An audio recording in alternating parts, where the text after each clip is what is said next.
Hello. I don't know if you heard of it, but we have a meditation club, the Silence Revolution Meditation Club, and we meet every 15 days, which was today, a few hours ago. I met with my brilliant people, my friends, whom I've been leading into meditation and I've been answering their questions. We've been meeting every 15 days for a few years now, and we have hundreds of people in that group. And sometimes when people start meditation, and I teach being meditation technique, which is a technique which is all about effortlessness, and I've tried many meditation modalities, and I think being meditation technique is unique and it's very powerful because it sits in the core of every meditation modality. And I don't like meditation modalities who disassociate you from your feelings, from how you feel, from how you think, what you think, because it's no use. If we want meditation to make a difference in how we perceive life, in our consciousness, if we want to connect with the executive mind, and if we want to balance and be more mindful, we need to stay with ourselves, and being meditation modality is perfect for that. Like I said, I tried many meditation modalities. I think this modality is perfect for that. And with my meditation group, like I said, we meet every 15 days and I answer their questions. And the first time they start meditation, because we have a lot of newcomers. Once people finish my 3-day meditation training, the Silence Revolution training, then they start joining the group. And people who are interested in going further with the training start joining other trainings, other levels of the training. And the first time they start with the meditation, they have the question like, I'm finding hard to stop my mind, and I can't stop my mind. And even the first few months, and I usually tell people like, daily meditating is perfect, and especially if you're doing a being meditation modality, the perceptions in your mind, even if you have subjective ideas, even if you have biases or judgments, or even if you have fantasies and illusions about life, if you stay with yourself, because you're going to eventually, by being the witness, by witnessing your thoughts, by connecting with your being each and every day, you're going to eventually see the both sides of the story, and you're going to balance it all out. But it is going to take time. That is why on top of my meditation training, I teach methods and modalities, and DeMartini method is like one of them, and one of the most powerful tools I use on balancing your consciousness. Because unless you work on your judgments, unless you work on your thoughts, it doesn't seem very possible for us to have a balanced perception in a few months or in a few years. It is going to take a long time. So if you're meditating, even if you're practicing being meditation modalities, even if you're practicing real powerful meditation modalities, and I even see it in some meditation teachers, they've been practicing meditation for 15 years, but they still have some biases and some rights or wrong. I still see some of them trying to be nice and trying to be loving. I still see they have relationship issues, mostly relationship issues, because if you didn't accept all of your humanity, if you didn't accept all parts of your humanity, all of your traits and actions and inactions and who you are in this body, in this physical plane, because you couldn't accept and love yourself fully, you're going to always have relationship problems. So the first problem, people who meditate, even people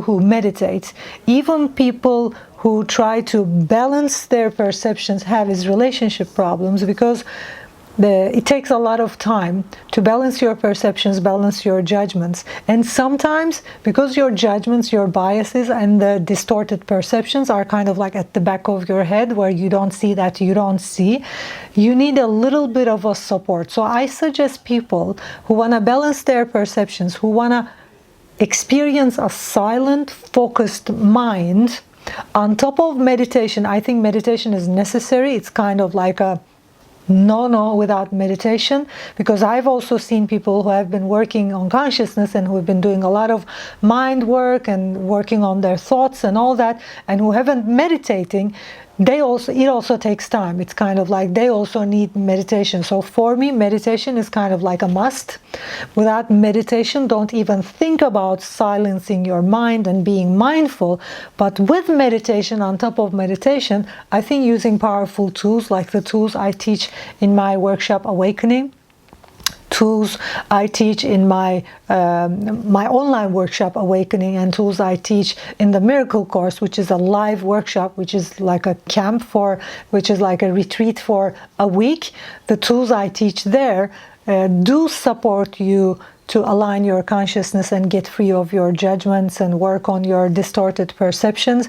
And the reason why people can't stop the mind, the reason why, especially the newcomers into the meditation world, the first question they ask is, my mind is a monkey mind and it doesn't stop. And I tell them the reason it doesn't stop is because you have biases and you don't even know about them.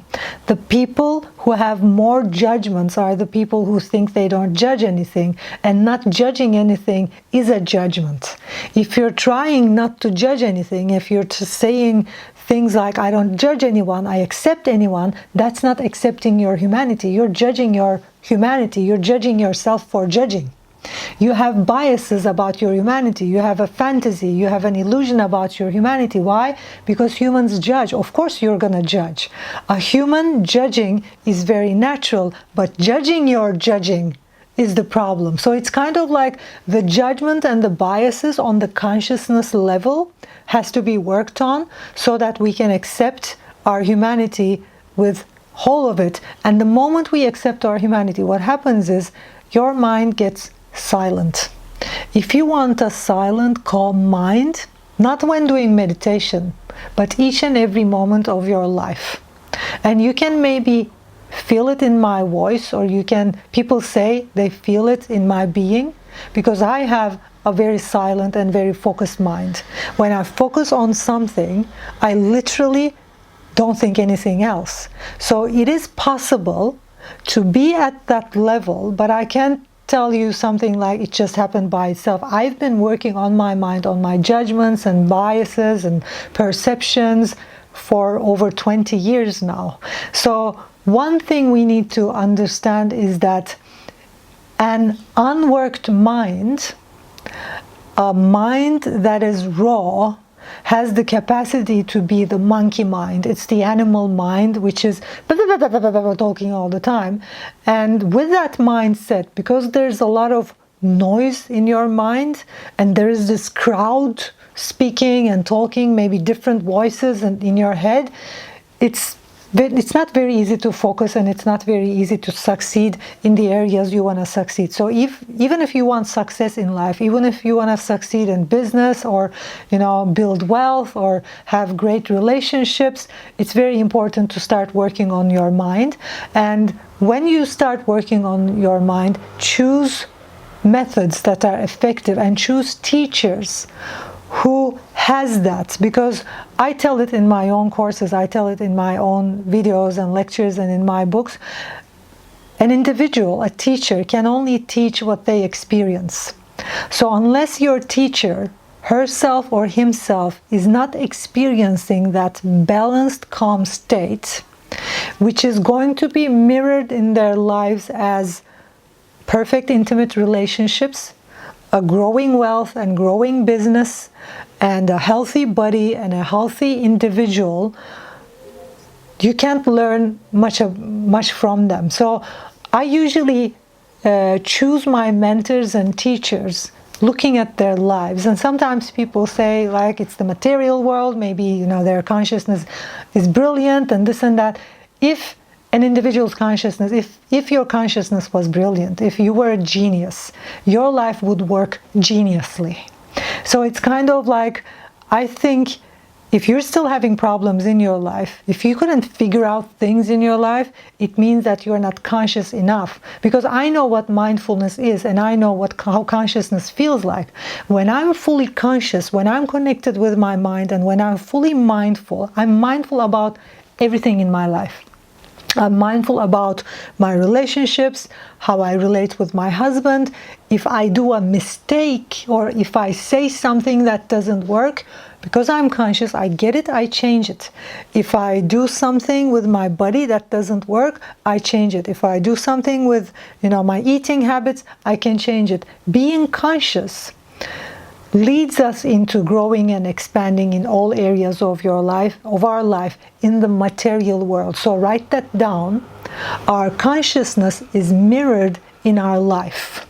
So if you want to get support around your consciousness, if you want to work on your consciousness, get support from someone who knows the way, who have done it themselves, and who knows the methods and modalities. There are a lot of methods and modalities, and we can get you there, because teachers who have done it themselves and who knows the effective modalities can get you there. Why? Because they got there.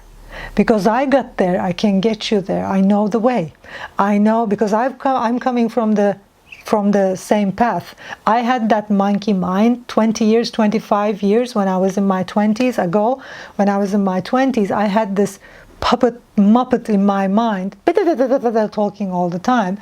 And I thought I wasn't ever going to, my mind wasn't ever going to be calm. And I tried many modalities. I tried numbing myself with breath work and keeping myself in hypocapnia and doing other stuff, alcohol and, drugs and stuff. I did everything to calm my mind down, but numbing ourselves and disassociating is not the idea. Then I understood that being conscious and running away from the mind are two different things. And I started working on my consciousness. I started working on my mind. And the more mindful I get, the more useful my actions and my decisions got. And the more conscious I got, the more expanded my consciousness got, the more expanded my life, my wealth, my health, my being, my relationships, social life, everything started getting. So if you want to have a calm mind, if you want to have a balanced life, understand that if you don't, it's all about your judgments in your mind. You need some support with your consciousness, very effective modalities, and I can help you with that, as well as many teachers out there. But first of all, please look at the life of your teacher, because it's going to be the mirror of their consciousness. And I'm willing to support you anytime, any way I can. See you next week.